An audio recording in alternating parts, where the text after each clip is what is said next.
Saturday nga ngayon at finally, walang work.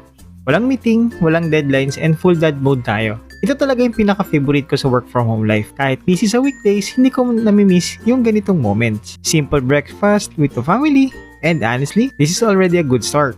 Dahil nga walang pasok today, ay may project tayo. In-order ko tong ceiling fan na may LED para press ko sa dining area namin. Ceiling fan siya na may LED light. Gusto ko kasi yung functional niya. Aesthetic pa, hindi lang basta fan, may ilaw na, may airflow pa. Siya sa dining area, kasi dun kami madalas magkwentuhan, kumain, tumambay, and syempre, Pilipinas weather, kailangan may hangin. Medyo DIY dad nga tayo ngayon. Pag work from home ka kasi, ikaw na rin minsan ang installer, electrician, at taga-ayos ng bahay.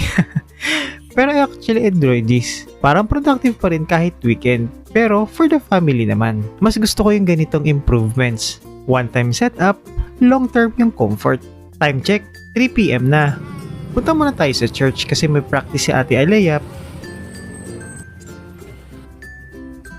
After nga ng practice ni Ate Alea, ay babalik tayo ulit sa bahay para ituloy yung project. Inuna ko nga munang i-secure yung bracket sa ceiling namin para safe talaga siya. Habang ginagawa ko nga to, naisip ko, ganito pala pag work from home dad ka talaga. Flexible schedule pero hindi ibig sabihin, chill lang.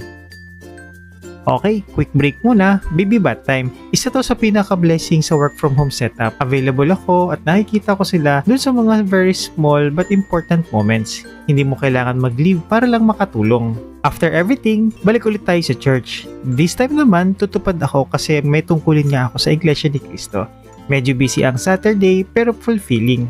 Family, service, small responsibilities, balance lang. Ganito nga yung routine namin every weekend. Pag tutupad ako, sila misis sasama sa akin. Kapag linggo naman, si misis ang tutupad, kami naman ang sumasama. Kada Sabado at Linggo nga ay naglalaan kami ng halos 4 na oras sa aming pagtupad at pagsamba. After nga ng tupad ay mga pasado alas 8 na at ito naman ay tutuloy ko na yung aking project. Since naka-ready na yung mounting bracket niya, ay kakabit ko na lang yung wiring niya tapos final testing na. After matest nga na gumagana na yung fan niya, ay nagpatulong na ako kay Mrs. para maikabit yung LED. Hello! Ayan, ang ganda! May ilaw na, may hangin pa. Sulit yung pagod. After that, snack muna tayo with the family. Ganito ang buhay work from home dad. Hindi perfect, pero present. If you're working from home too, or planning to, remember, it's not just about earning online. It's about having flexibility to show up for moments like this. Thank you for watching. Don't forget to follow for more.